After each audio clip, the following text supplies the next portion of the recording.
Здравствуйте, уважаемые коллеги! Вас приветствует Узбекистан. Приветствую всех участников международного методического семинара «Эффективный учитель для эффективной школы». Наш кейс посвящен рассмотрению понятия смыслового чтения как основы функциональной грамотности. Что же такое смысловое чтение? Это такое качество чтения, при котором достигается понимание информационной, смысловой и идейной сторон произведения. Целью смыслового чтения является максимально точное и полное понятие содержания текста, понимание всех деталей и практическое осмысление извлеченной информации. Это внимательное вчитывание и проникновение в смысл с помощью анализа текста. При этом очень важным является действительно вдумчивое чтение, когда у читателя обязательно должно работать воображение, он может активно взаимодействовать со своими внутренними образами.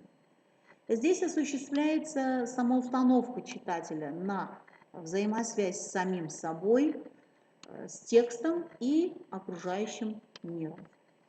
Смысловое чтение очень важно для детей, поскольку когда ребенок владеет смысловым чтением, то у него происходит развитие не только устной, но уже в дальнейшем, как следующая очень важная ступень, развивается и речь письменная.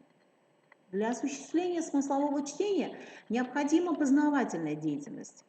Ведь для того, чтобы чтение было смысловым, учащимся необходимо точно и полно понимать содержание текста, составлять систему образов, осмысливать получаемую информацию, то есть, как я уже сказала, осуществлять познавательную деятельность. Можно перечислить множество способов организации познавательной деятельности, которые способствуют развитию навыка смыслового чтения, таких как моделирование, работа с рисунком, проблемно-поисковый способ, проведение дискуссий, обсуждения, работа в сотрудничестве и так далее. Смысловое чтение отличается от любого другого чтения, например, от ознакомительного, тем, что при смысловом виде чтения происходят процессы определения личностно-смысловой ориентации. То есть осуществляется процесс интерпретации, наделения каким-то определенным смыслом, либо постижения читателем идеи. Какие же уровни понимания текста мы с вами можем рассмотреть? Вот понимание здесь включает в себя скорость чтения, правильность чтения, уровень психического развития.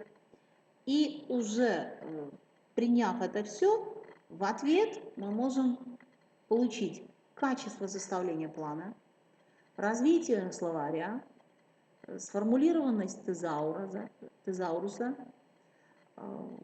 уровень мотивации и в итоге качество знаний, умений и навыков учащихся.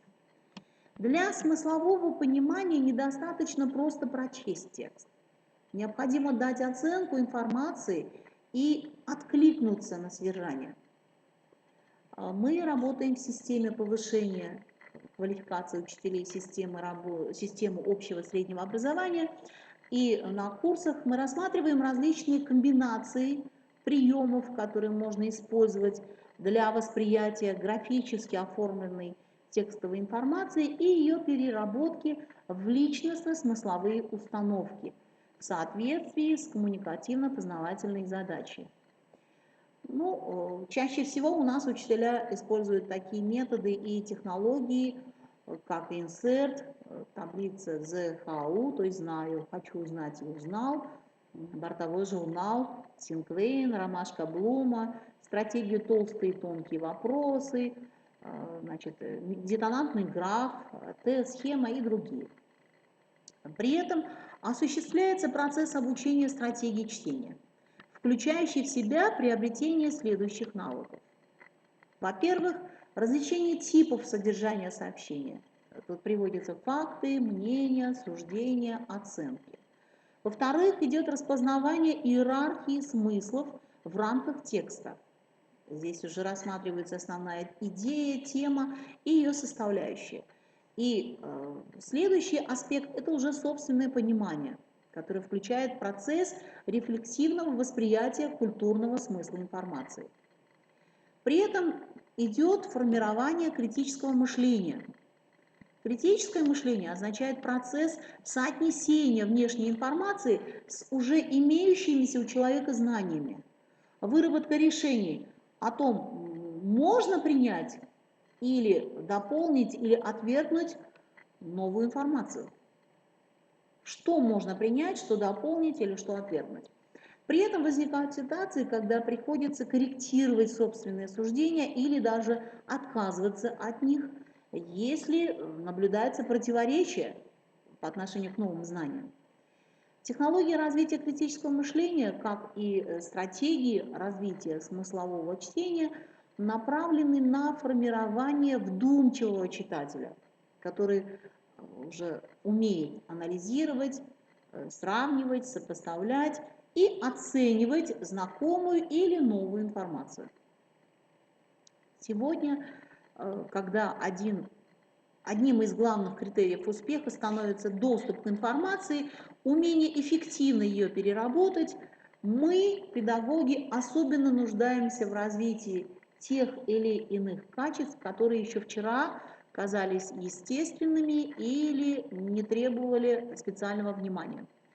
Именно сейчас умение быстро обучаться и переобучаться в любом возрасте, развитие потенциальных способностей или расширение уже имеющихся способностей, а также формирование навыков смыслового чтения могут стать залогом успеха каждого учителя. Здесь главная задача состоит в том, чтобы выделить соответствующие учебные действия и создать условия для их освоения учащимися и определить средства деятельности. Свое выступление я хотела бы закончить словами Алишера Наваи. Познание – богатство, откуда и часть искуснейший вор не сумеет украсть. Желаю всем обладать такими познаниями. Берегите себя и своих близких. Спасибо за внимание.